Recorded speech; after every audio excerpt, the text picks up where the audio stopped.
Hello everyone, this is our fourth lecture regarding basics of accounting.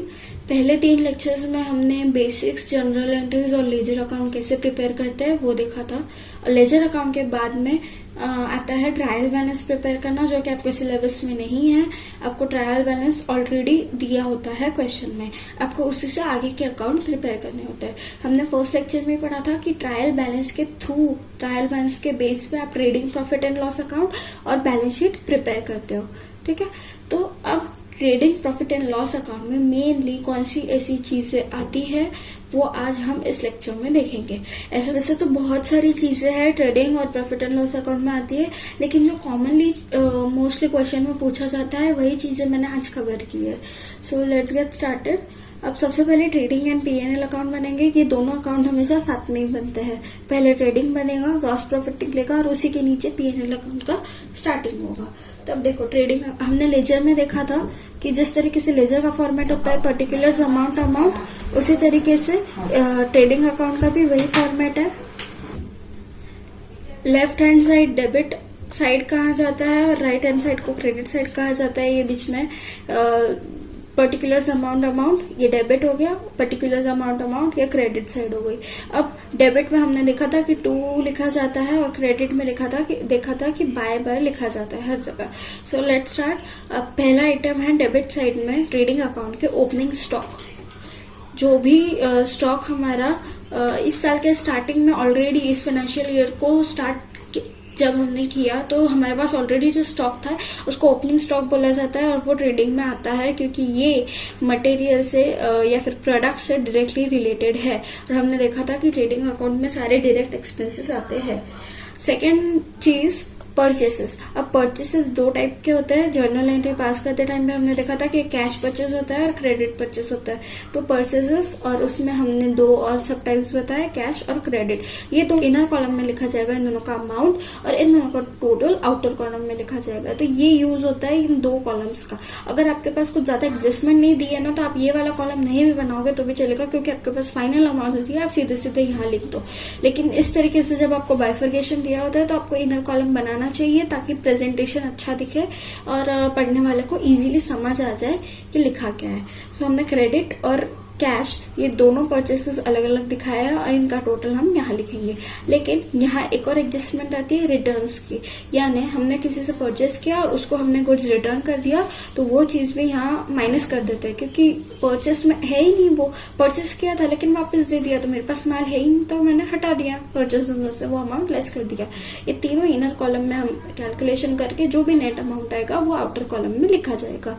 अब wages directly related होता है। अगर worker नहीं होगा, लेबर नहीं होगा, तो हमारा प्रोडक्ट मैन्युफैक्चर नहीं हो सकता। अगर मशीनरी से भी बनता है तो मशीनरी को रन करने के लिए भी, उसका बटन ऑन करने के लिए भी आपको लेबर की जरूरत पड़ती है, और उसको जो सैलरी जाएगी उसको आप ट्रेडिंग अकाउंट में डालोगे। मैन्युफैक्चरिंग एक्सपेंसेस डायरेक्ट एक्सपेंसेस माना जाता है और उसको भी ट्रेडिंग अकाउंट में लिखा जाएगा। फिर फ्राइट और कैरेज इनवर्ड, ये भी डायरेक्ट एक्सपेंसेस के पार्ट होते हैं। अब हम क्रेडिट साइड देखेंगे। क्रेडिट साइड में सबसे पहले आएगा सेल्स में 2 टाइप्स, एक कैश सेल्स और एक क्रेडिट सेल्स। जो भी इनका अमाउंट होगा लिख देंगे। अब जैसे परचेस में रिटर्न किया तो हमने किसी को सेल किया, वो भी तो हमको रिटर्न कर सकता है, उसने रिटर्न कर दिया, लेस कर देंगे अमाउंट और नेट फिगर बाहर जाएगा। क्लोजिंग स्टॉक्स, इस साल मैंने गुड्स बनाए, ओपनिंग में जितने थे, सेल्स करने के बाद में कुछ तो बचेगा ना, कि जो अगले साल का ओपनिंग बनेगा तो वो स्टॉक यहाँ लिख देंगे। और यहाँ पे अब या तो ये क्रेडिट साइड अगर ज्यादा होती है तो फिर डेबिट के आइटम्स माइनस करने के बाद जो भी आएगा वो हमारा प्रॉफिट आएगा, तो उसको क्रॉस प्रॉफिट बोला जाएगा।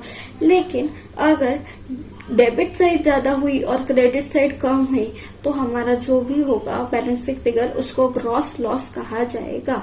और ये चाहे प्रॉफिट आए चाहे लॉस आए, इसको डालेंगे हम पीएनएल अकाउंट में। ठीक है, प्रॉफिट एंड लॉस हम इसी के नीचे बनाएंगे और इसको डालेंगे। तो हमने लेजर्स में देखा था कि इस तरीके से क्रॉस में फॉलो किया जाता है। तो अगर प्रॉफिट आया डेबिट में लिखा है तो उसको यहाँ पीएनएल में क्रेडिट में लिखा जाएगा, और लॉस आया जो कि क्रेडिट में लिखा है उसको ट्रांसफर करते टाइम पीएनएल में डेबिट में लिखा जाएगा। तो इस तरीके से आप क्रॉस लिखेंगे। अब नेक्स्ट, तो प्रॉफिट एंड लॉस अकाउंट में वो सारे इनडायरेक्ट एक्सपेंसेस है वो आएंगे, क्योंकि डायरेक्ट एक्सपेंसेस को तो हमने ऑलरेडी ट्रेडिंग अकाउंट में दिखा दिया है। अब इनडायरेक्ट में क्या आएगा, सैलरी, जो भी स्टाफ है उनको सैलरी दी। सपोज कोई एडमिनिस्ट्रेशन वाला स्टाफ है, उसको जो भी सैलरी जाएगी उसको यहाँ दिखेंगे, क्योंकि उसका कोई डायरेक्ट रोल नहीं है हमारा प्रोडक्ट बनाने में, तो उसका जो भी सैलरी जाएगा उस पर जो खर्चा होगा वो P&L में आएगा। ऑफिस का रेंट दिया, प्रिंटिंग और स्टेशनरी का खर्चा आया। असेट्स है, जो हमारी मशीनरी थी उस पर डेप्रिसिएशन आएगा। और डेटर्स से जो पैसे आने थे उन्होंने डुबा दिए, उसको बोलते हैं बैड डेट्स, तो वो यहाँ आएंगे।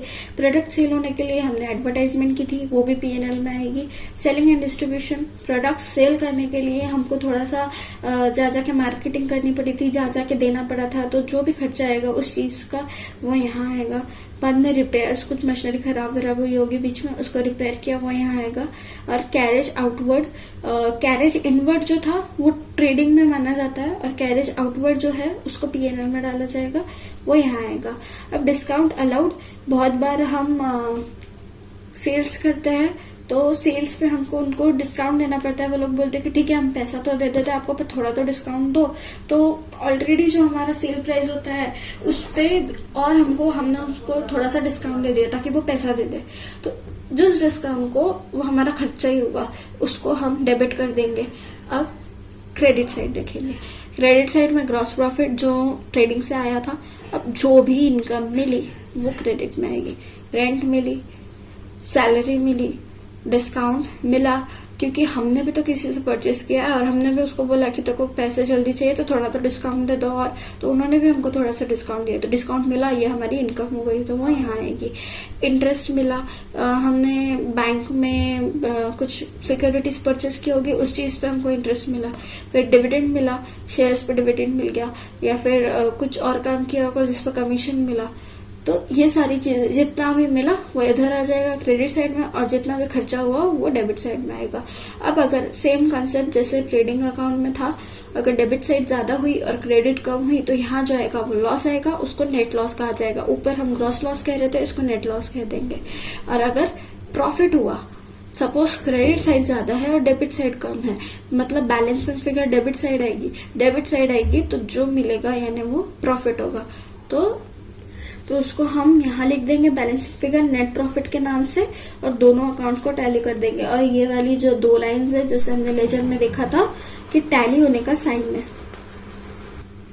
अब बैलेंस शीट, मैंने आपको बताया था फर्स्ट लेक्चर में बैलेंस शीट क्या होता है, और हमारी जो पोजीशन है वो हमको बैलेंस शीट की थ्रू ही पता चलती है कि हमारी कंपनी की क्या पोजीशन चल रही है। तो बैलेंस शीट हेडिंग जाएगा, यहाँ जाएगा balance sheet for the year and 31 मार्च 2000, जो भी ईयर के लिए आप बना रहे हो और जिस कंपनी के लिए बना रहे हो उसका नाम आएगा। अब देखो 2 साइड्स बताई थी मैंने आपको, एक लाइबिलिटी साइड और एक एसेट साइड। ऐसे एक डेबिट होता है लेकिन लाइबिलिटी क्रेडिट होती है। तो हमने पिछले अकाउंट्स में देखा था कि लेफ्ट हैंड साइड जो भी होती है, लेफ्ट साइड उसको डेबिट बोला जाता है, और जो भी राइट साइड होती है उसको क्रेडिट बोला जाता है। लेकिन बैलेंस शीट में ऐसा नहीं होता। बैलेंस शीट में राइट हैंड साइड में असेट्स लिखे जाते हैं, यानी डेबिट बैलेंसेस बैलेंस शीट में इधर आते हैं, और लेफ्ट हैंड साइड में लायबिलिटी लिखी जाती है, यानी सारे की सारे क्रेडिट बैलेंसेस इधर आते हैं। तो अब सबसे पहले हम स्टार्ट करेंगे असेट्स से। तो असेट्स में सबसे पहले हमारी फर्नीचर, और ये मैंने कुछ कॉमन पॉइंट्स लिए, इसके अलावा भी बहुत कुछ आता है बैलेंस शीट में, लेकिन ये कॉमनली यूज होता है। आपको इस लेवल पे जितने रिलेवेंट है मैंने उतने पॉइंट्स दिखाए हैं आपको। फर्नीचर है, फर्नीचर मैंने परचेस किया, ये मेरा असेट है, यहाँ लिख दिया। इनर कॉलम में उसका अमाउंट लिखना है, और हर साल फर्नीचर पे डेप्रिसिएशन अप्लीकेबल होता है, तो उसमें से डेप्रिसिएशन हटा देना है, और वो जाएगा यहाँ। ठीक है, उसकी जो नेट अमाउंट जाएगी यहाँ। और हमने देखा था P&L अकाउंट में भी डेप्रिसिएशन का खर्चा दिखाया जाता, तो यहाँ से डिडक्ट करके P&L अकाउंट में हम उसका खर्चा बता देंगे। नेक्स्ट चीज है मशीनरी। मशीनरी पे भी डेप्रिसिएशन जाता है, नेट अमाउंट यहाँ आ जाएगा। जितने भी हमारे असेट्स है वो यहाँ आएंगे, उनका डेप्रिसिएशन हटेगा। लेकिन एक पॉइंट है, point to be noted is कि लैंड एंड बिल्डिंग अगर आपने देखी असेट साइड में, तो लैंड एंड बिल्डिंग पे कभी डेप्रिसिएशन नहीं आता है। आप सोच के देखो, आपने कोई लैंड परचेस की तो क्या लैंड की वैल्यू डे बाय डे घटेगी? नहीं, लैंड की वैल्यू बढ़ेगी। इसलिए कभी भी लैंड एंड बिल्डिंग को डिप्रिशिएट नहीं करते। हाँ, सिर्फ बिल्डिंग अगर लिखा है तो बिल्डिंग को आप डिप्रिशिएट करेंगे, लेकिन लैंड अगर है तो लैंड को डिप्रिशिएट नहीं होता है। डेटर्स हमारे असेट है, लेकिन इसमें से बैड डेट्स, यानी इसमें से इतने लोगों से हमको पैसा आना था, ये जितने डेटर्स हमने अमाउंट दिए इतने लोगों से हमको पैसा आना था, लेकिन उनमें से इतने रुपए हमारे डूब गए, यानी इतने लोगों ने हमारे इतने पैसे डुबा दिए, तो उसका बैड डेट्स हटा देंगे और नेट डेटर्स इतना पैसा आना है हमको साल के एंड में, हम ये चीज बता देंगे। नेक्स्ट है कैश और बैंक। तो जो भी हमने कैश और बैंक अकाउंट बनाया था लास्ट लेक्चर में, उसका जो भी क्लोजिंग बैलेंस आया होगा वो यहाँ लिखा जाएगा। प्रीपेड एक्सपेंसेस, हमने जर्नल एंट्रीज वाले लेक्चर में देखा था कि प्रीपेड एक्सपेंसेस हमारे असेट होते हैं। हमारे जो एक्सपेंसेस थे वो हमने पहले ही पे करके रख दिए, तो वो हमारा असेट है। अब हम उनको आगे के महीनों में उनको हमको पे नहीं करना है, तो वो प्रीपेड एक्सपेंसेस असेट साइड में आएंगे। और यहाँ है इन्वेंट्रीज, यानी कि क्लोजिंग स्टॉक, जो ट्रेडिंग अकाउंट में भी दिखाया था वो भी यहाँ आएगा इस तरीके से। अब लाइबिलिटी साइड देखेंगे। लाइबिलिटी साइड में सबसे पहले आएगा कैपिटल। कोई भी बिजनेस स्टार्ट करने के लिए आपको इनिशियल कैपिटल अपने पैसे डालना पड़ता है, और अगर कंपनी है तो वो कंपनी शेयर इश्यू करती है, और उनको जो पैसा मिलता है उसको कहा जाता है शेयर कैपिटल। और कोई भी प्रोप्राइटर है वो खुद के पास से पैसा डालेगा तो वो यहाँ सिर्फ कैपिटल लिखेगा। इनिशियल खुद के पास का कैपिटल डालते हैं वो। और रिजर्व्स एंड सरप्लस, कुछ मतलब अगर आपकी एग्जिस्टिंग कंपनी है तो आपके पास प्रॉफिट हुआ होगा, वो सारी चीजें यहाँ आएगी। प्रॉफिट जो नेट प्रॉफिट होता है ना, उसको भी रिजर्व एंड सरप्लस में ट्रांसफर किया जाता है। आप अगर यहाँ रिजर्व एंड सरप्लस अभी ना समझना चाहो या ना कंसिडर करो, तो यहाँ पे आप सीधे लिख सकते हो एड नेट प्रॉफिट, और ये रिजर्व एंड सरप्लस आप हटा दो। ओके वैसे नेट प्रॉफिट भी रिजर्व एंड सरप्लस में प्रॉफिट एंड लॉस अकाउंट में ही ट्रांसफर होता है, तो फिर ये ऐसा भी लिखो चाहे ऐसा लिखो एक ही बात है, लेकिन आप नेट प्रॉफिट याद रखो तो आपको ज्यादा इजी जाएगा सॉल्व करने में।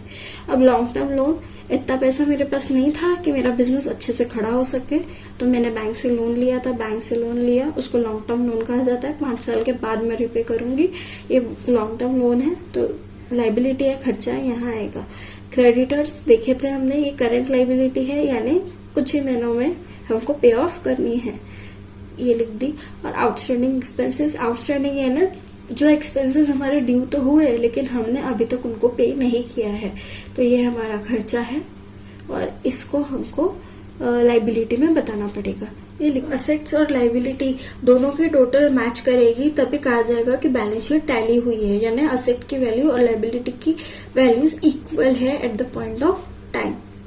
ओके, सो आई होप आपको ये तीनों कंसेप्ट जो आज के लेक्चर में हमने पढ़े, balance sheet, profit and loss और ट्रेडिंग अकाउंट, ये आपको समझ में आए होंगे। अब आगे के लेक्चर्स में हम पढ़ेंगे कि प्रॉब्लम्स किस तरीके से सॉल्व करने हैं, जर्नल एंट्रीज के जितने भी बैलेंसेस है वो लेजर अकाउंट में कैसे ट्रांसफर करने हैं, और उनको प्रॉफिट एंड लॉस और ट्रेडिंग अकाउंट उन चीज से कैसे बनेगा। सो स्टे कनेक्टेड, और पसंद आए तो लाइक, शेयर एंड सब्सक्राइब। तब तक के लिए बाय।